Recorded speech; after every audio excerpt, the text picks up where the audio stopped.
O'zbekistonda xizmat ko'rsatgan hamda ko'plab muxlislarning qalbidan joy olgan Mirzabek Xolmedov rang-barang ijodi bilan boshqa san'atkorlardan ajralib turadi.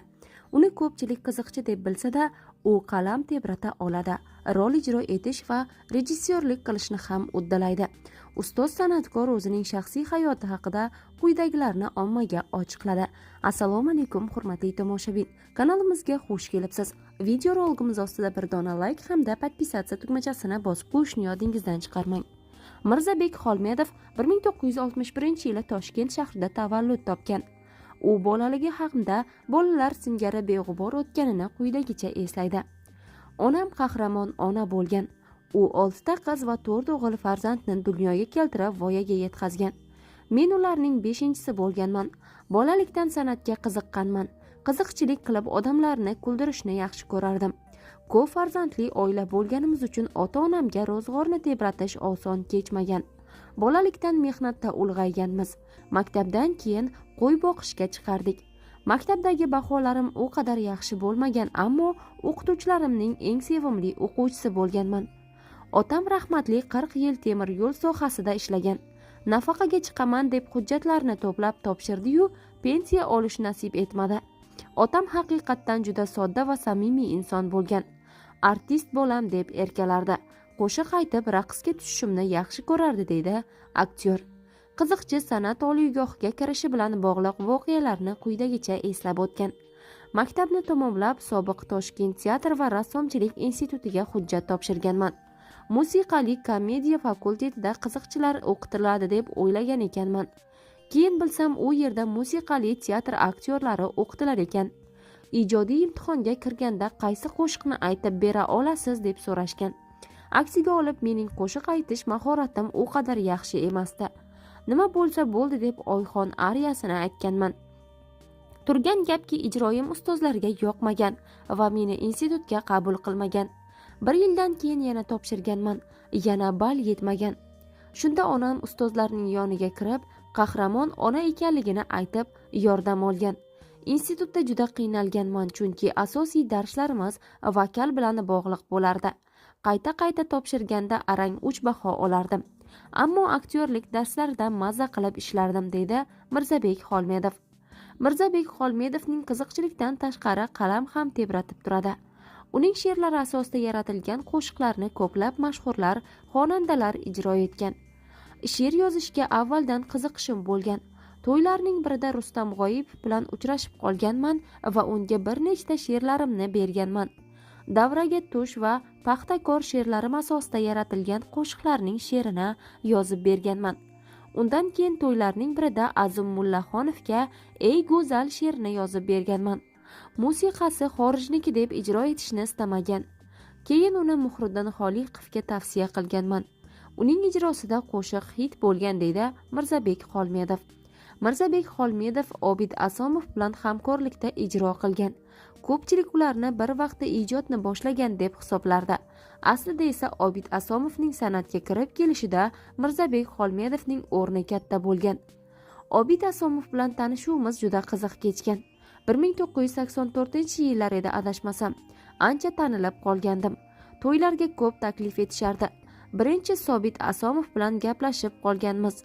Gap orasida ukam rassom, qo'li gul deb maqtab qolgan.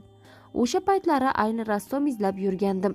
Chunki to'ylarga taklif etganida ko'pchilik raqamimni so'rardi.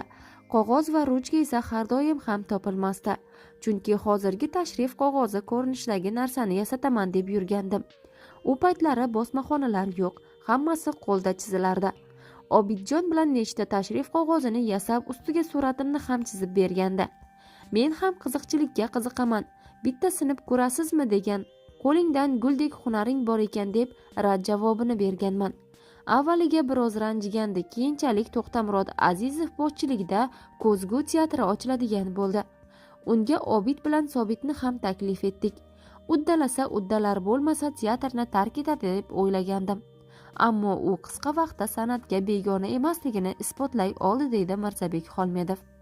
Qiziqchi faoliyatidagi qiyin kunlarni quyidagicha eslaydi. Sobit Asomov sobiq Lenin nomidagi muzeyda elektr tarmoqlariga javobgar shaxs bo'lib ishlardi. Shu akaning yordami bilan hamma ishdan ketgan vaqtda muzeyga kirib tayyorgarlik ishlarini qilardik. Ammo bir kuni ruxsatsiz binoga kirganlarimizni rahbarlar bilib qolib quvib solishgan. Muzeyda otarchilarga nima bor deyishgan. U paytlar qayta qurish vaqtida to'g'ri kelgani uchun har tomonlama qiyin edi. Arzimagan pulga bo'lsa-da Toshkentdagi barcha teatr va kino saroylarda konsertlar berardik. Ammo qisqa vaqtda odamlarning og'ziga tushib, konsertlarimiz tarqalib ketgan. So'ngra maslahatlashib, Xalqlar do'stligi san'at saroyida konsert berganmiz. Keyin jamoa teng ikkiga bo'lindi va Mirzo teatri alohida ijod qila boshladi.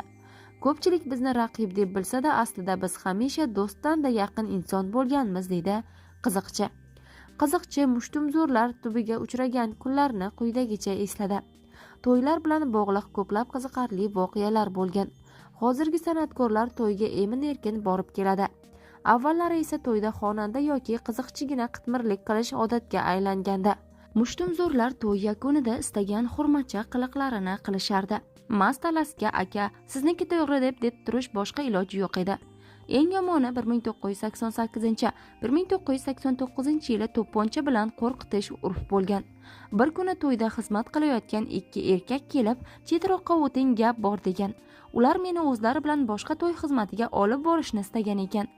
Yo'q, xizmatdaman deyishim bilan kostyumining ichiga cho'ntagidan to'pponcha ko'rsatgan. Xullas, shunday to'ylarda pishib Mirzabek Xolmedov bo'lganman. To'tiqush Kesha haqidagi multfilm yodingizdami? Uning o'zbek tilidagi varianti aslida ham qiziqarliroq chiqqan. Albatta bunda Mirzabek Xolmedovning hissasi katta. Mirzabek Xolmedov o'zbek san'atkorlari ichida eng ko'p oldiga chiqarilgani bilan ham ajralib turadi. 2016-yili ham xuddi shunday mish-mish tarqaldi. Men yoshligimdan shunaqa xabar eshitib kelaman. Bir safar o'libdi, peshinda chiqarisharkan degan xabar tarqalgan.